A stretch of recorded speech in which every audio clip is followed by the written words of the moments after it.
All right, guys, welcome back to part 2 of this Deep Q Learning coding implementation. If you haven't seen part 1 yet, click on that. It's in my YouTube channel. This is part 2, and we're just going to jump right back in where we left off. All right, so the next thing for us to do is to create the replay memory. And the replay memory is just the quote-unquote memory of our agent, and it stores all the experiences it's had over time. So we're going to create the replay memory, and it's just going to be a list of numbers basically, because that's all our agent can remember is just a list of numbers. And we're going to set the max length to it 50,000. And what this means is that past 50,000 bits of memory, it's just going to start deleting old ones as it experiences new things. So I keep on saying experience. Well, what is an experience? An experience is just the state it was in, the action it took, the reward it got, and the next state it was in. These are the 4, I believe, or 5 things that make up a quote-unquote experience. So the replay memory is going to store a bunch of experiences, and then we're going to train on those experiences later. Okay, so what we want to do for now is we just want to fill up the replay memory with some random values, basically. We're going to make it take a bunch of random actions. That way it just has some experiences to begin training on in the beginning. So we're going to reset the environment because it's always the best thing to do. And we're going to say, we're going to run this 1,000 times. So we're going to run through the game 1,000 times, and we're just going to set it up where we gather experiences each time. So first thing we want to do is take an action, right? And we want to just take random actions. So we're going to do action space dot sample. This just takes a random action. And then obviously we want to get all the things when we take a step. So environment dot step action passes the action into the environment. And then we get S1 reward done. And of course we don't actually need this other value. I do underscores here because there's another value here, but this is just other cursory information that is really unimportant. Now I call this S1 because this is actually the second state. This was the initial state up here when we reset the environment, because when you reset the environment you get the state. So this was the initial state, then we took an action, then we got the second state, so we call it S1, almost like state 1, and then the reward and done. Now here's the thing though, we want to make this into an experience. So we set it as a tuple of different values. The state, the action, reward, if it was done, and then S1. So here are the values that we have.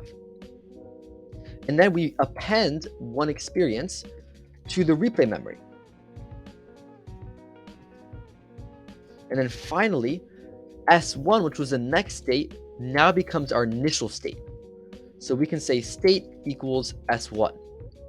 And that way, the next time we run through this loop, the initial state will be what S1 used to be. So it's just running around in a loop.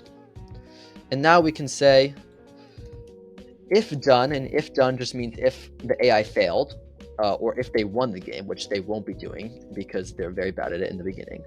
We're just going to reset the environment. So it's just going to loop through the game basically for 1,000 time steps. So we can just run this. And then if you want to see what it's like here, we can just look at replay here. How about this? I'm going to print replay memory just so you can see what it kind of looks like. And as you can see, there's a bunch of values. So here you would have the state, which is the 4 values that we get. It starts up here, but you can see. And then this is the action we took. So in this case, we moved right. The reward we got, which is that we survived, and whether or not the game finished, which it didn't. And there's just a bunch of these experiences over and over and over again.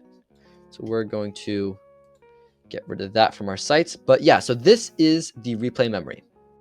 Okay, so the next step in our process is the training loop. And I'm just here in a Google Doc because I want to very briefly kind of just go over what the training loop is before we start coding it. So the first step in the training loop is to choose an action via exploration or exploitation. If they did do exploitation, they choose the action by inputting the state into the neural network right here. And then after that, the neural network outputs the Q values for taking either moving left or moving right. And then the higher Q value is chosen as the action. So after taking the action, the agent records the experience. Remember what an experience is. And then the experiences are stored in the replay memory. And then after that, it trains on its experiences. So each time step, the agent indexes a random set of experiences for the network to train on. So the network takes the original state as input into the neural network. And the neural network it originally trains on is the online network or the policy network. And it spits out a Q value. But then we want to calculate what the optimal Q value is, or what the real answer should be. And what we do this is by using the other neural network and by taking the Q value and adding it to the reward. So in the other target network, we're creating almost a better guess of what the Q value should be because we have more information, right? We have what the reward is, and we have what also the next state was. So the original guess, which was kind of random, this guess is slightly better. So then we can train the original policy network by comparing the original Q value to the slightly better guess we took in the other neural network. And then every dozen or so time steps, the target's network parameters are updated so that way they match the parameters of the policy network. So we want to ever so frequently update the target network so that way it once again has the same weights as the original policy network. So now that we kind of understand what's going to be happening in the training loop, let's go ahead and code that. Okay, so let's code our training loop. So we are going to create a for loop, and we're going to make it 1,000 long. And this is going to be the amount of episodes. And the reason we're only making it 1,000 episodes long is because the AI should be able to solve the game or beat the game in under 1,000 episodes. So if it takes longer than 1,000 episodes, we want to catch that and see what's wrong with our code. So this is our large for loop, which represents each episode starting over again. And now, each time we start a new episode, remember, we want to reset the environment. And when we reset the environment, we get the very first state. Now, we're going to enter the, for each episode, the loop within that episode, because there are multiple time steps that happen each time. So the code within this is what happens at each time step, and then it loops over the next time step into the next time step. So and this is just going to go as long as the episode lasts. So we're not making this, you can almost think this as a while loop. We're just making this last as long as necessary until the episode ends. So the first thing we're going to do is update epsilon count. And this, just if you remember, is what we use to calculate the epsilon value, but also just keep a track of how long it's been since the AI started training. And then the first thing we're going to do is calculate epsilon. So we're going to say epsilon equals dk. We have the epsilon start value, the epsilon end value, the epsilon decay rate, and then finally the eps count. And this is going to spit out our epsilon values. So once we've done this, we can then decide whether our action is going to be exploration or exploitation. So we generate a random number, and this random number is between 0 and 1. And then we say, okay, if it's less than or equal to epsilon, then what we want to do is we want to explore, because that means it's earlier on and we're still gathering information. So we're going to make the action just be a random number, action space dot sample, just like that. Otherwise, if we are farther along and we're getting over to exploitation, we want to be using the neural network to calculate the Q value and see which action is the best action to take. So we're going to do onlinenet.act. And if you remember, that is the method that we didn't quite get to yet. So we're going to go over there and see what it is now, but we're going to pass the state into it and it's going to output the Q value. Okay, so last time that we were here, we had said, oh, we're just gonna, in the act method, we're just gonna say, oh, print okay. And this is just a placeholder while we hadn't gotten there yet. But now that we have gone here, we're gonna delete this because it's not necessary. So basically what this wants to do is take in the state and transform it into a form which can actually be passed through the neural network.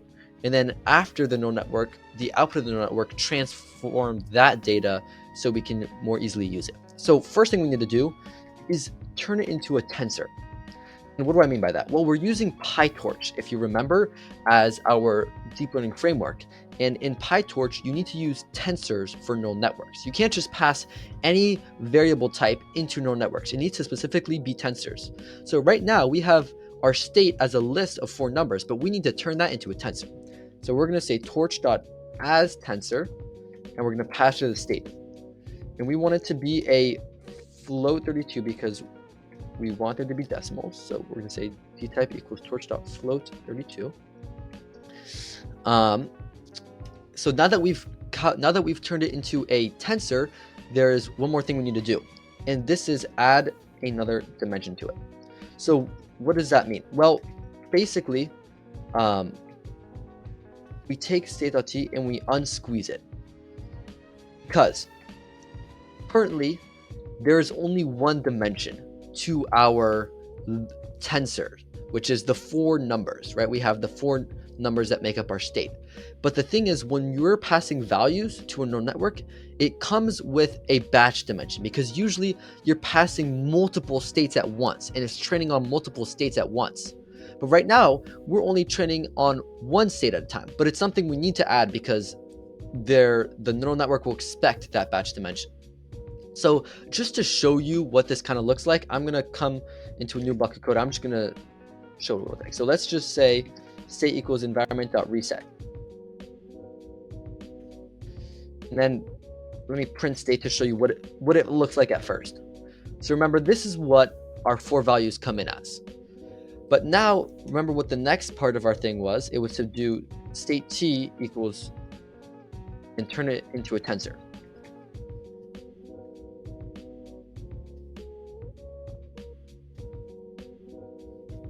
So now let's take state t and we'll see what now it looks like.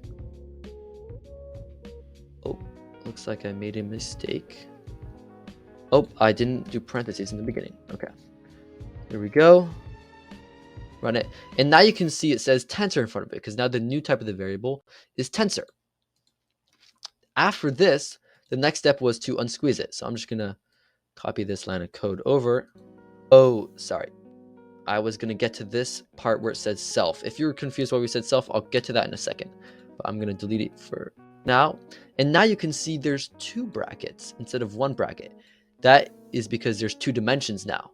Now, the reason I said self up here was because this is almost 2 steps in one, because it unsqueezed it, it added the batch dimension, and then the self passes it through the forward function. So the self takes the state and it passes through self.net, which was a sequential layers. So it passes it through all 3 of these layers, and then it returns t. So it returns the q value. So now the variable q values represents the output of what we had. Now, the issue is the way that q values is outputted is that it has, first of all, both values. It has the value for the left action and the right action. But we want to figure out, well, which action should we take? So we need to figure out, well, which action has the higher q value. So we say max q equals torch.argmax. And what torch.argmax tells us is it just says, okay, which one has the higher q value? The position 0 or position 1, right? Going left or going right. So we do q values and we do dimension equals 1. Okay, so funny story, guys. As I was going through this, I actually noticed a bug in my code because I was running a few lines of code. I was like, this is not working as it should be.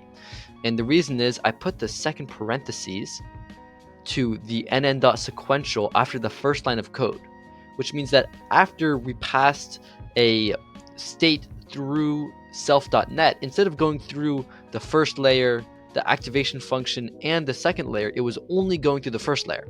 So I needed to move this parentheses, instead put a comma, and move it to the last one. So it's all within self.net. So it's all within this. So just if you had written down what I had written down, go back and change that now. And the reason is we only want to send one state in at a time when we're deciding what Q value to choose. But neural networks, how they work is you need to send them in with the extra batch dimension. Otherwise, it won't accept it. So we need to add this batch dimension so that way we can pass it through the neural network. And that's what this part of it is. The Q values equals self. It's just passing it through the neural network. So I'm going to write the same equivalent thing, but as if we were passing it through the neural network on the outside. So we're going to create a network. We're just going to say network equals network. And then we're going to say network and then pass Q values through it. And we're going to have this just be, we'll call it final. Final equals network Q values. And let's print final so we can see what the output of the neural network is. But real quick, we're just gonna comment out these print values so we don't get confused by them. And let's just see what the output of the neural network is. And as you can see, we have two values, right? We have the Q value, or the Q value we guessed for taking the first action, and the Q value for taking the second action. So now that we have the two Q values, we need to decide, okay, well, which one do we want to take? And obviously we want to take the one that has the higher Q value. So how we would do this is through the line of code up here. So I'm going to copy and paste it. But I'm just going to first show you what this does. So right here, you can see that it wants to find argmax of these two values. It wants to say, okay, well, which value is the highest one and which position it is. This one is in position 0. This one is position 1. Sorry guys, I had a little bit of bug in my code. This was Q values, but we want to take final because final is the output of the network. So we take final, and if we look at what happens when we find the torch.argmax, as you can see, 0.358 is larger than negative 0.0826. So it says, okay, the number in the 0 place is higher than the number in the 1 place. So now we have a tensor which has a number 0 in it, which describes which action we should take.